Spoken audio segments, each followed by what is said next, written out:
Hello there. Welcome to Good Life Permaculture's week 6 of Crises Gardening. We hope you're okay out there, wherever you are. We're doing all right, but we feel like we need some more spuds in our life. So today I'm going to show you 3 ways you can grow your own spuds, whether you're on a balcony or in a massive garden. If you're wondering what spuds are, they're also known as potatoes. You probably have them everywhere because they are everywhere in the whole world. Why potatoes? Did you know these little beauties are some of the only carbohydrates you can grow in your own garden or your balcony? That's a big deal. There's thousands of varieties. Today we're planting a Dutch cream because we quite love it. They're incredibly nutritious, really quite high in vitamin C, which we all need. So, you know, get on it. Some important things to know though before we start planting are over here. For potato ultimate success, you need to make sure they get full sun, that they have really great drainage, that the soil you're planting them into is nice and rich ideally, so lots of compost and aged manures, and that ideally you're using certified seed potatoes rather than potatoes you buy from the shop. That means that they're disease free and that you'll get a great yield. However, seriously, use what you've got, do what you can, better to do something rather than nothing. Okay, come back over here. Usually you plant them a few weeks before your last frost. Today we're doing something very different in Tasmania. We have what we call a low to no frost property here. We're lucky, it's awesome.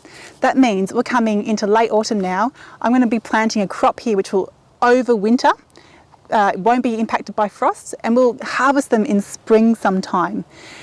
This means that we probably won't get the biggest yield ever, but we get a really, really early yield. And that's what we're on about here, which we just need potatoes all the time.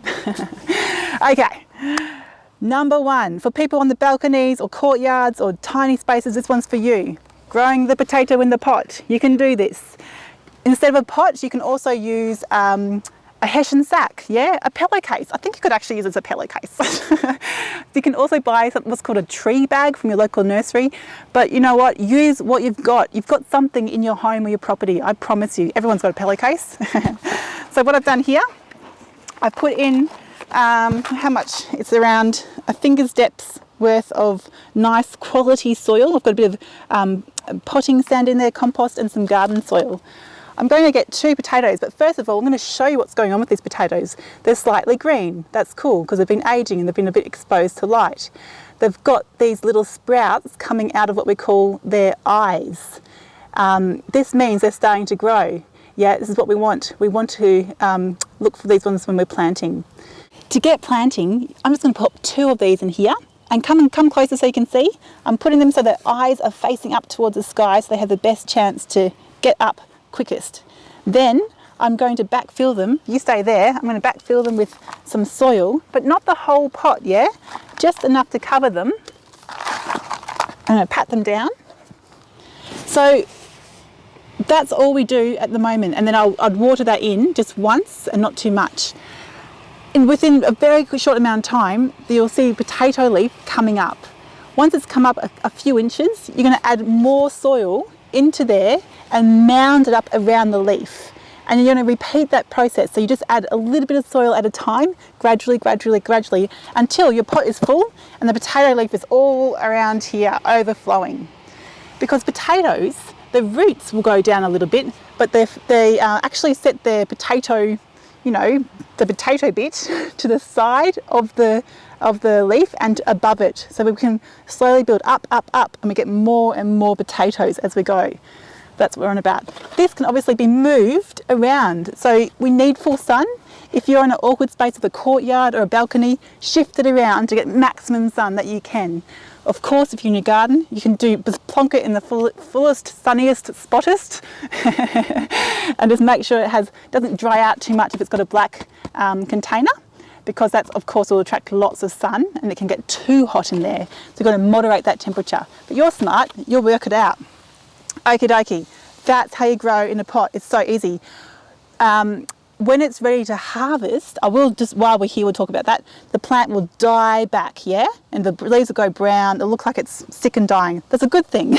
Tip the whole thing out, the whole pot out onto your balcony or a tarpaulin, and you'll see these beautiful potatoes you can harvest. It's that easy. Good. Okay, let's come over to option number 2.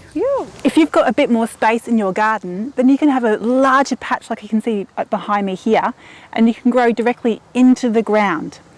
This method requires a lot of digging and a lot of hand weeding if you happen to have lawn there already. Of course, if you're using an existing garden bed, just skip that bit. But I've weeded a big lawn patch here yesterday. And I've mixed in lots of beautiful, gorgeous, mature compost to make sure it's got plenty of food. Here I've dug 3 rows, roughly half a metre apart, give or take a bit. And I've spaced the potatoes out around 20 to 30 centimetres apart each. So you can see that all the way down there. I've made a Frida! Oh, thanks, Frida. Gorgeous, love. Hey, Frida, what do you call this kind of drink? I don't know. Don't know. It's got some floating coconut, some yummy cordial. Cordial, coconut and flour. Oh, and flour. Delicious. Water. Perfect potato planting drink right here. Cheers, mate. Okay, I'm all refreshed and ready to crack on. Next stage is we're going to cover the potatoes. What we do, come closer, instead of putting all the soil on there, I actually dig down and put the soil just on top of there and pat it in. That's it. I leave these mounds here because over time, as the potato goes up, I'll be mounding it gradually so I can grow more potatoes into the side banks that I've got over here. So now what I'm going to do is go along and plant them lower into the soil profile, making sure the eye is pointing up. Remembering this is the eye thing, so point that up at the sky. And that's all we're going to do here.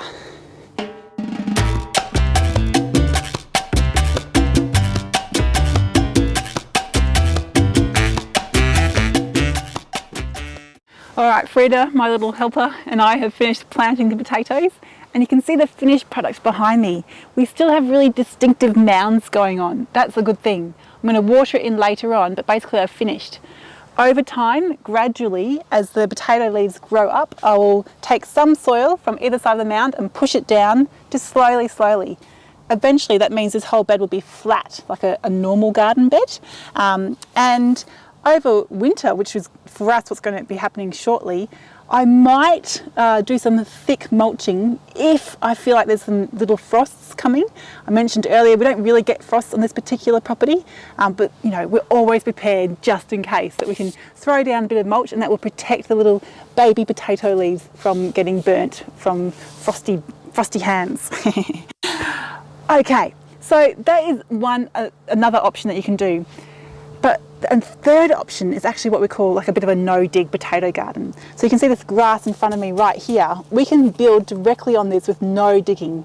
This is hugely beneficial because it means you're not disturbing the existing soil biology. Ideally, we never actually want to dig in our gardens. We're always going to a no-dig or a no-till or a minimal till system. So ideally, I would do this everywhere. But the reason I'm not is because it's a very resource intensive way. So you have to have lots of compost, lots of mulch and cardboard lying around. We've only got a little bit at the moment, and it's pretty hard to get resources, you might be noticing right now, because everybody's trying to do it. So we work with what you got, you do what you can. This is a principle we keep coming back. You do whatever you can. Something is better than nothing. So I'm going to show you how we can do a no-dig potato garden bed, and you're going to learn some stuff. All right, let's do it.